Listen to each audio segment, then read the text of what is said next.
Olá! Durante toda essa semana você assistiu a um curso sobre ação penal com o professor Slig Abreu Veloso. E hoje, claro, ele é o nosso convidado no Saber Direito Debate. Nós vamos falar um pouco sobre o tema das aulas, a carreira do professor, e vamos dar também sugestões de bibliografia. O professor Slig, ele é graduado em Direito pela Universidade Federal de Uberlândia, em Minas Gerais, tem também mestrado em Direito das Relações Sociais e Empreendimentos Econômicos pela Universidade de Marília, em São Paulo. E atua também como defensor público do Estado de Minas Gerais. Professor Slig, muito obrigada por estar aqui, por aceitar o convite. O prazer foi meu. Professor, o novo Código de Processo Civil foi sancionado recentemente pela Presidência da República, né? E aí a pergunta é, trouxe reflexos às condições da ação penal? E quais foram, né, esses reflexos? Esse tema é um tema recente até pela própria complexidade do Código de Processo Penal recentemente aprovado. Mas, sem dúvida nenhuma, as alterações no novo CPC repercutiram na ação penal, na medida em que o novo CPC, dentre outras mudanças, trouxe como uma mudança significativa o fato da possibilidade jurídica do pedido ter sido retirada do rol das condições da ação, passando agora para uma análise de mérito. Isso quer dizer que, se os autores, se a doutrina apresentava 4 condições gerais da ação penal, a legitimidade, o interesse de agir, a justa causa e a possibilidade do pedido, essa possibilidade vai sair desse rol das condições da ação e vai, de uma vez por todas, migrar para uma análise mais voltada ao mérito da própria ação. Tá, com essas mudanças, existe alguma possibilidade de uma nova teoria geral do processo? Há uma discussão muito interessante também entre doutrinadores. Alguns autores afirmam que a teoria geral do processo seria altamente danosa para o processo, especialmente para o processo penal, sustentando teses como é impossível trazer para a ação penal elementos da ação civil, essa confusão de conceitos, ela muito mais complica do que efetivamente simplifica o tema, e, por outro lado, autores que sustentam que a teoria geral do processo ela não seria danosa, mas precisaria ser revisitada diante desses novos conceitos, dessas novas ideias do Código de Processo Civil e também do próprio texto constitucional. Então, não resta dúvida de que essas mudanças elas provocarão um impacto na teoria geral do processo que precisa ser interpretada, precisa realmente ser revisitada de uma maneira mais cuidadosa e mais cautelosa. Agora, em termos práticos, quais os reflexos dessas mudanças? Olha, em termos práticos, as mudanças elas são importantes, primeiro porque aquela influência da teoria eclética da ação, do professor Liebman, presente no antigo CPC, é questionada de uma maneira decisiva. E por que eu falo isso? Porque quando o Código de Processo Penal foi elaborado, em 1941, essa teoria eclética ainda estava incipiente no Brasil. Então, sem dúvida alguma, ela foi muito influente na redação do CPC, do antigo CPC, né? E não foi a teoria que mais influenciou a elaboração do novo CPC. Então, pela teoria eclética da ação, pela teoria do Liebman, as condições da ação são importantes para a apreciação do mérito, para a resolução do mérito, né? E na nova dinâmica do CPC, me parece muito mais presente uma outra teoria, que é a teoria da asserção, uma teoria muito mais atual e sustentada por autores como o professor Alexandre Câmara e outros processualistas no Brasil.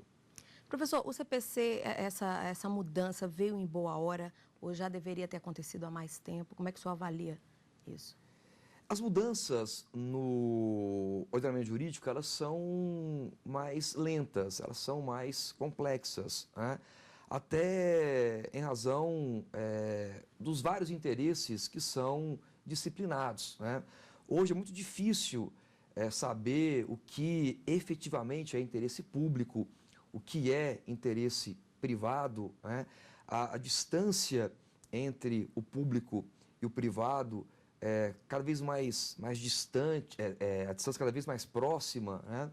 E nesse sentido, fica difícil, inclusive, precisar se foi uma mudança tardia ou não. Fato é que, em boa hora, eu não tenho dúvida, né? Em relação a todos os temas que falamos agora, né? Qual a relação deles com a Constituição Federal, com a Carta Magna? Não se pode perder de vista que a Constituição, ela trouxe, no artigo 5º especialmente, e em vários outros dispositivos legais, uma preocupação com um processo constitucional. Digamos que ocorreu uma constitucionalização do processo. O que significa isso? Tá?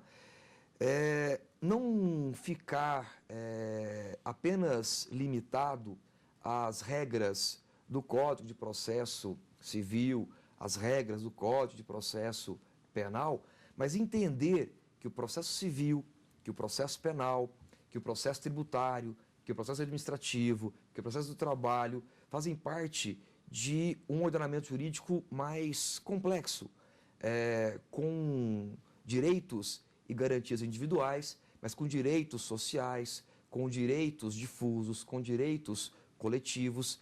E isso, a Constituição de 88 é exemplar, seguida, copiada, inclusive internacionalmente. Professor, a gente vai para um rápido intervalo, pois a conversa desta semana é com o professor Islig Abreu Veloso. Daqui a pouco tem mais informações, não saia daí.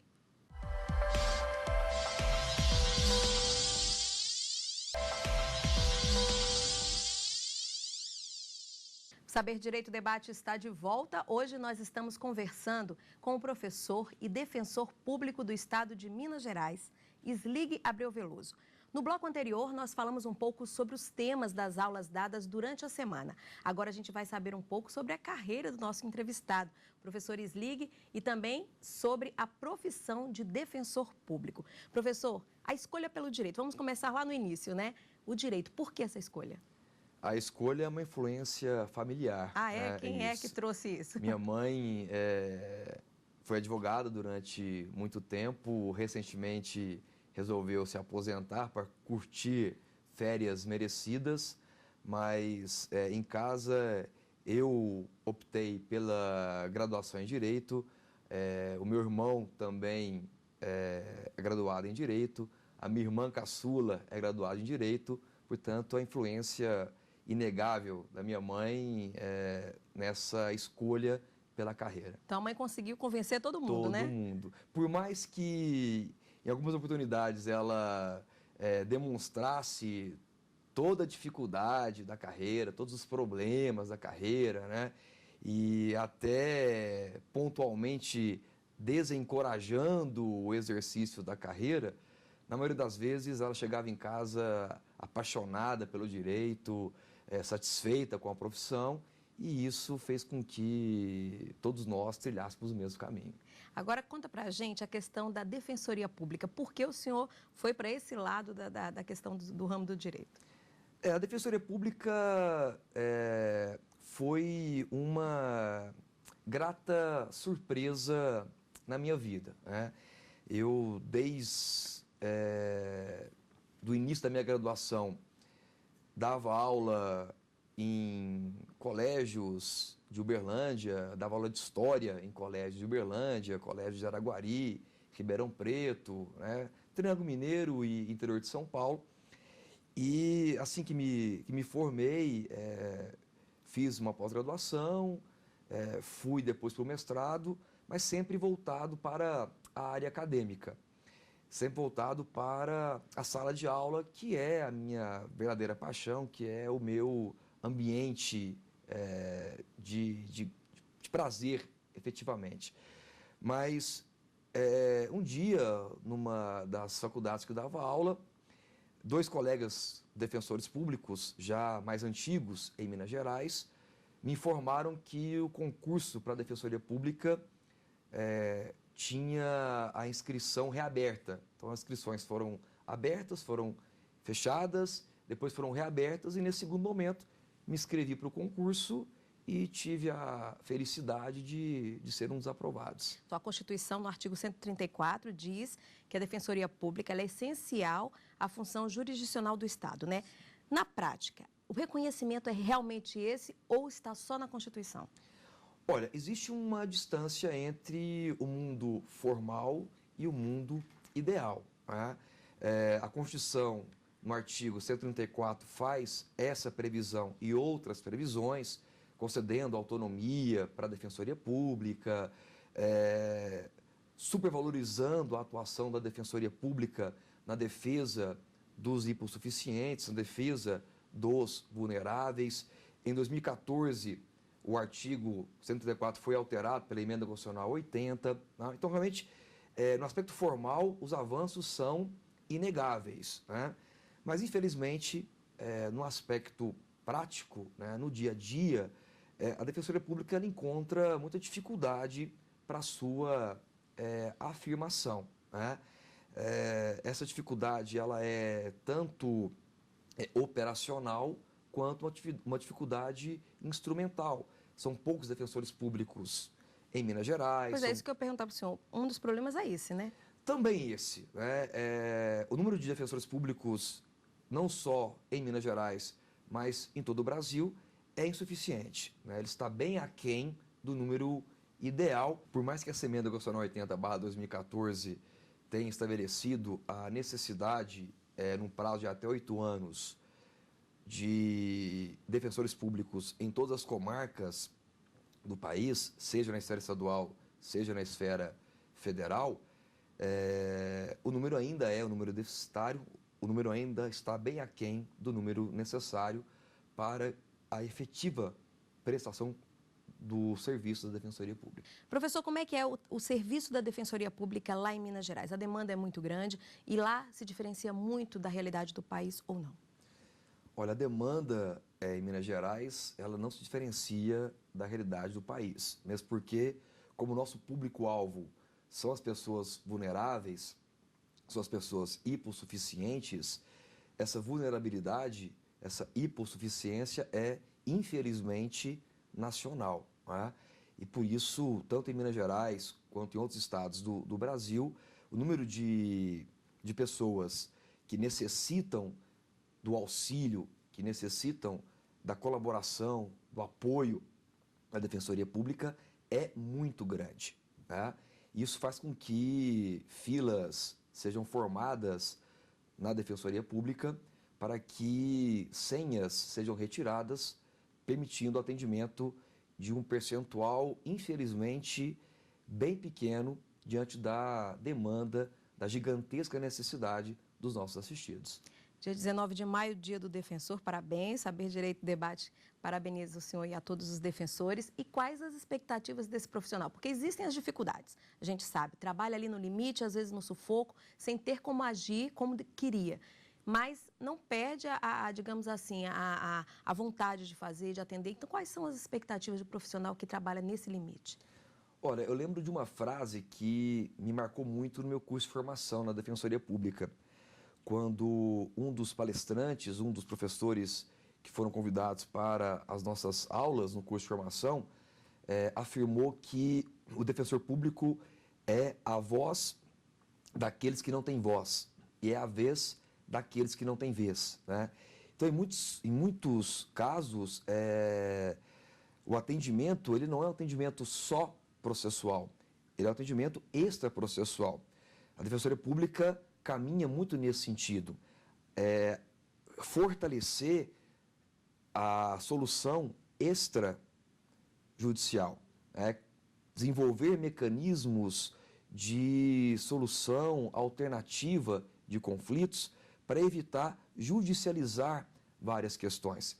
Então, temos um pouco de psicólogo com as nossas limitações, temos um pouco de terapeuta, temos um pouco de irmão mais velho, temos um pouco de mãe, temos um pouco de pai, temos um pouco de amigo e temos muito de defensor público. Às vezes não é nem o processo, às vezes a pessoa vai em busca, às vezes, de uma ajuda, de uma orientação, né? Em muitos casos, ela é tão excluída, ela é tão abandonada, ela está tão marginalizada na sociedade, que o simples fato de ser recebida, de ser ouvida, já tem um impacto positivo avassalador, né? Então, por isso a frase que somos a voz daqueles que não têm voz, que somos a vez daqueles que não têm vez, né?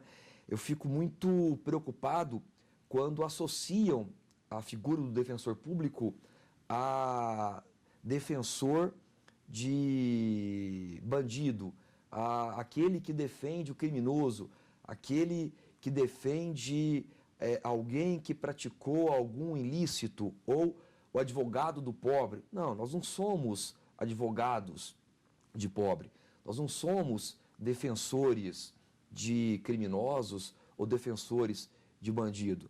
Nós somos aqueles responsáveis pela prestação de uma assistência jurídica, integral e gratuita àqueles que necessitam. Em alguns casos, a nossa atuação, inclusive, nem se relaciona à questão da pobreza, à questão da hipossuficiência.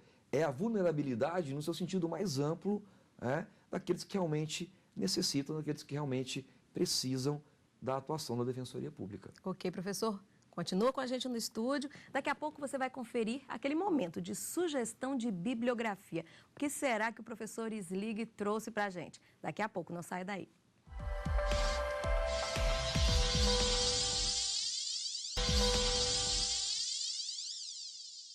Saber Direito Debate está de volta e agora aquele momento das dicas de bibliografia. O professor Slig trouxe 3 livros, são todos manuais. Professor, Curso de Direito Processual Penal, de Nestor Távora e Rosmar Rodrigues Alencar. O que tem aqui? Essa obra é uma das obras mais utilizadas pelos estudantes na graduação em todo o país e também para aqueles que objetivam a tão suada, a tão complicada aprovação em concurso público. O professor Nestor Távora é uma referência na área de processo penal com uma didática fantástica, uma didática brilhante. Ok, a segunda sugestão, Manual de Processo Penal de Renato Brasileiro de Lima. O professor Renato Brasileiro foi defensor público da União, hoje é promotor de justiça militar, professor com uma didática também muito acima da média, uma redação de fácil compreensão, um livro completo e que merece ser consultado, ainda mais diante da atualização já realizada com base no novo CPC. Certo. Terceira sugestão de Paulo Rangel aqui, autoria de Direito Processual Penal. Essa terceira obra segue a mesma linha das 2 outras obras. Eu acredito que o estudante de direito, aqueles interessados em concursos públicos, precisam consultar obras que possuam uma linguagem técnica, porém uma linguagem acessível. E é isso que se encontra na obra do professor Paulo Rangel. Seguindo o mesmo padrão das 2 outras obras anteriormente indicadas, é também um palestrante de primeiríssima qualidade com uma didática peculiar. Professor, agora uma curiosidade, né? Quem se forma em Direito, conclui o curso e decide pela Defensoria. Tem um perfil específico para esse profissional? O senhor acha que ele é um profissional diferenciado? E qual a dica que o senhor dá para as pessoas que estão já pensando nisso? Olha, não tem como esquecer que o concurso público atrai muita gente pela estabilidade, né? Ainda mais nesses momentos de dificuldade, né? Crise, não só nacional, mas de crise internacional, um dos atrativos é realmente a estabilidade.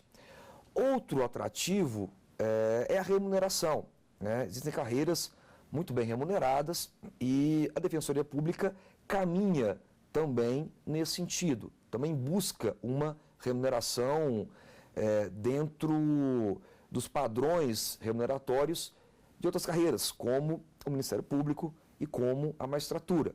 Em alguns estados, a equiparação já aconteceu, não aconteceu em outros, mas em todos os estados a Defensoria Pública tem procurado negociar esses subsídios para que a carreira seja realmente valorizada também no seu aspecto econômico. Além da estabilidade, além dessa questão financeira, também não se pode esquecer da vocação, né? É importante que o profissional seja vocacionado para aquela carreira. E aí não é só na Defensoria Pública, mas no caso da Defensoria Pública, essa vocação significa saber que vai lidar com essas pessoas marginalizadas, que precisam de uma atenção especial, que precisam de um tratamento especial e que não podem ser desprezadas porque, em muitos casos, a sociedade já fez isso. Em muitos casos, o Estado já fez isso, né? Então, é uma vocação específica, é uma vocação marcante na Defensoria Pública, mas insisto nessa tese com os meus alunos e com as pessoas que me perguntam a respeito de concursos públicos, que o importante é ser feliz. O importante é você buscar estabilidade, buscar uma remuneração digna, buscar uma boa remuneração, né, buscar aí a independência financeira, mas ser feliz na profissão que escolher. Seja defensor público, seja promotor de justiça, seja juiz de direito, uma vocação atrelada à felicidade. Porque aí sim, com a felicidade, com a vocação, com uma boa remuneração e com a estabilidade, o trabalho fica mais prazeroso e aí você vai conseguir fazer efetivamente a diferença. Todos nós somos agentes de transformação social e como agentes de mudança social, para que a mudança seja feita, o agente precisa estar preparado, precisa estar feliz, não só no aspecto técnico, mas também no aspecto emocional, também no aspecto pessoal. Por isso que a vocação é importante, mas a felicidade na carreira escolhida tem o seu peso e não pode ser esquecida. Até porque as dificuldades vão ser muitas e nem sempre o dinheiro vai falar mais alto, né? Muitas, isso. A vontade de abandonar o barco no meio do caminho, né? Vai acontecer. E o fato de você, às vezes, receber um muito obrigado, um abraço, né? Ou um presentinho simbólico. Eu já tive casos na Defensoria Pública que o assistido me levou uma galinha, me levou um bolo de fubá, me levou, assim, uma outra lembrancinha. Foi a forma, né, de dizer, exatamente, né, professor, muito obrigada. O impacto disso é gigantesco, né? Falar assim, olha, você me ajudou, você me deu o que o Estado não me deu. Quando eu falo o Estado não me deu, é claro que eu não excluo do Estado, né? A Defensoria Pública é uma carreira do Estado, né? Mas falei o Estado no aspecto de poder executivo, de políticas públicas, né? Entendo também as várias limitações orçamentárias para essas políticas públicas, mas quando um assistido agradece, quando um assistido te leva uma lembrancinha simbólica, realmente você percebe que o mais importante é a vocação, o mais importante é fazer com prazer aquilo que você escolheu para fazer. Professor, muito obrigada pelo relato, né, emocionante, muito bonito, essa demonstração, esse exemplo, né, que o senhor deu para muita gente que às vezes está agora em busca, né, às vezes na dúvida do que fazer, quem sabe, né? E parabéns mais uma vez pelo dia, pela data, né? Que tudo melhore na Defensoria Pública do país. Com certeza vai melhorar. E muito obrigada pelas informações. Quando quiser saber Direito Debate, está aqui aberto para o senhor.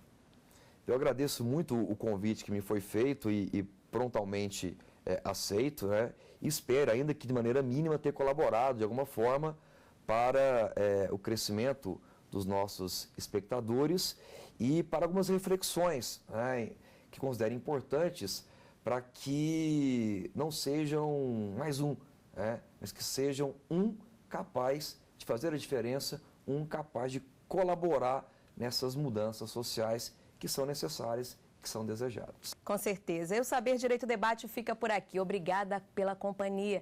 Qualquer dúvida, mande um e-mail para a gente. saberdireito@stf.jus.br. Você sabe, pode também acompanhar a programação pelo site. Anote aí, www.tvjustiça.jus.br. Eu te espero na próxima semana. Tchau, tchau.